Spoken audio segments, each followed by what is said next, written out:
first few years up until 1967, there weren't real scientific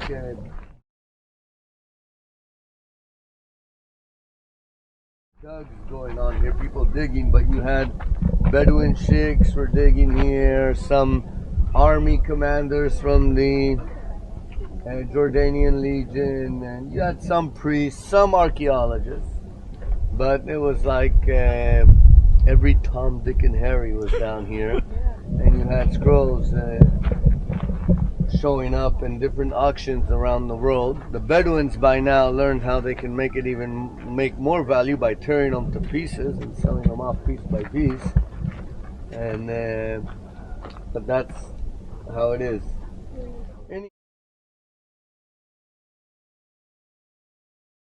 Anyhow, the state of Israel, even though they were in a financial crisis, had to absorb over 1 million people in 10 years and also have a war, and they would become almost an advanced state at the end of those 10 years, made it their national mission to acquire all of that material, which is known as the Dead Sea Scrolls. Sometimes in secret ways, other times in public ways, and one time, Lipa Sukenik just happened to be in Washington when he opened up the Craigslist. I guess it was the New York Times or something, and he saw for sale Dead Sea Scrolls in good condition. And it was this patriarch who didn't want to sell it to Jews, so they had to buy it from a third party and what have you. But finally, in 1950, Kandu is by now in his second career. Kandu is in his second career. By now he is an ancient scroll merchant. No longer is he a shoemaker. And he comes to the son of Lipa Sukenik, Yigael Yadin, and he tells them, listen, today I have hit the jackpot. I have found the most complete, the longest scroll ever, $50 million only for you. Special price for my friends. So Yigael Yadin goes on some kind of fundraiser. He's not really able to get too much, something like $50,000. He gives it to him and he says, okay, here's the down payment, and please bear in mind that the state of Israel holds you responsible for this scroll, and remember, we know where you live. And I'll be back with the rest of the money soon, so keep it in good condition. And actually years go by and they never get the rest of the money, and it lies in his basement for nearly 17 years. Unfortunately, those 17 years, it was more damaged than 2,000 years out here in this dry climate in the desert. But nevertheless, they will acquire the scroll in 1967. During the Six-Day War, on the fourth day, Jordan joins the war. So by now, Yigael Yadin, he's a retired general, and he's starting his first moves into the Israeli politics. So he was assigned to be a coordinator between the cabinet and the military. So he's going in and out of meetings with officers and with different ministers and telling them about the movements of the armies, and he's getting orders for the armies. And on the fourth day, he hears on the radio, we have the Temple Mount, we have the Temple Mount. The Israeli paratroopers just broke through Lion's Gate and they conquered the Temple Mount. There's an Israeli flag on the Temple Mount for a few hours until Moshe Dayan takes it off. And wow, we're in control of the Temple Mount, in control of the old city, has been united for the first time under Jewish hands in 2,000 years. I don't believe it. This is great news. I need to tell the cabinet. So he goes in and he wants to reach the cabinet, but on the way there's this young officer who's trying to get his attention, trying to stop him. And he says, listen, whatever you have to tell me, it can wait. Not now. I need, no, sir, it cannot wait. I was ordered to give this to you personally. I just came from Bethlehem. And he hands him a big shoe box, boot box. And he opens the shoebox and he sees the most complete and the most longest scroll that would have been found. One of the boring ones. And what this was, it was the Essenes. They kind of stood away from all of society in their day because they believed that everybody was going the wrong way and they only had the right way, and all they wanted to do was to come together, live according to their laws and rules, preparing for the day of the Lord when the sons of light are going to overtake everyone else. Now, if you're the sons of light, well, you got to live here in this desert like rats, while the sons of darkness, the Romans and everyone else, are succeeding big time. So they said, well, their reason being, God, He is the source of light, and like the sun, He had to take a distance from the earth because His pure presence would make us all burn. So don't worry, the day of the Lord is upon us, and if you're not ready, you're going to burn with everybody else. So how do you prepare for the day of the Lord? Baptism is what they believed in. But they also believed that there's going to be a day coming when they are going to go back to the temple and reordain the temple worship. And this scroll describes how they're going to go back and all the ordinances and all the rules and what they're going to do and how the plans are going to be and how's it going to work out the day they go back to the temple.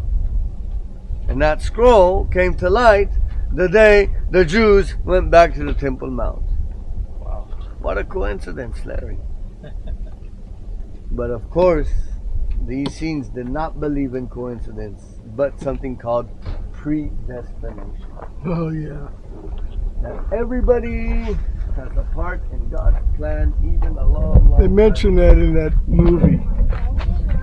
Brothers and sisters, let's go walk around a bunch of old rocks, take some pictures of skateboard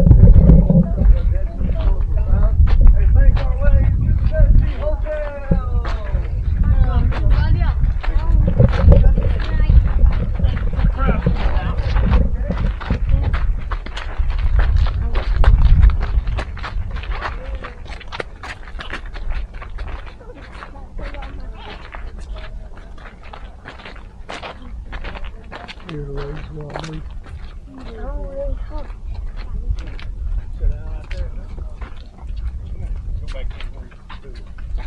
Okay, we're coming through. I want to go to the hotel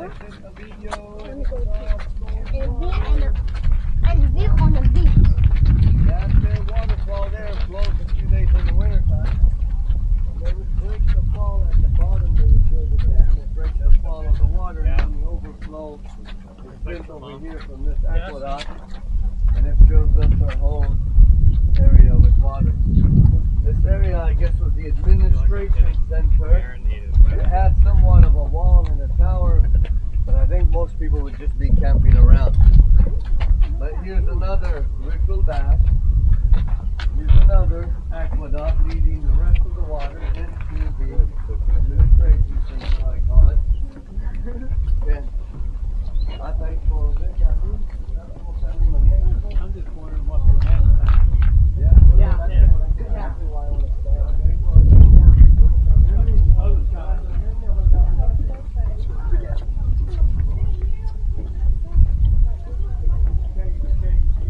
As the water goes on, that step over there was most likely some kind of a filter to keep the gunk out.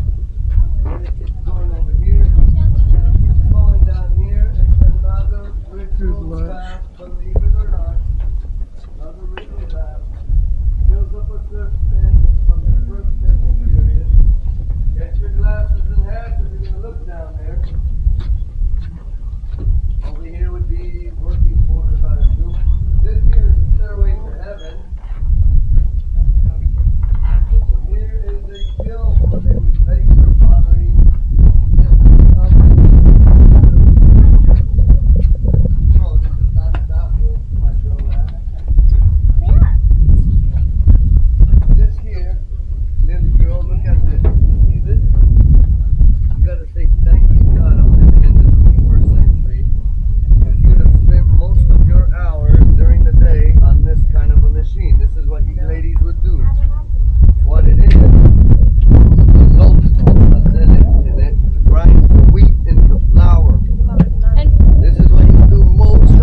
Bada bing, bada boom.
Find yourself a shady spot to sit.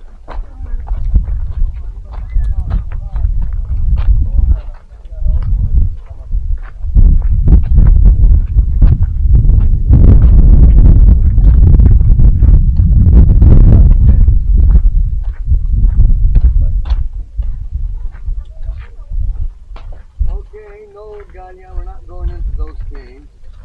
We cannot go into those caves, no. That's cave 14. Right there? Yes, sir. That could have been the library of the ESSENES. That's probably where they kept most of the material. So it looks like some Roman soldier went in there and took out his dagger, his knife, and just slashed everything up, cut it up in pieces. But most of the material was found there.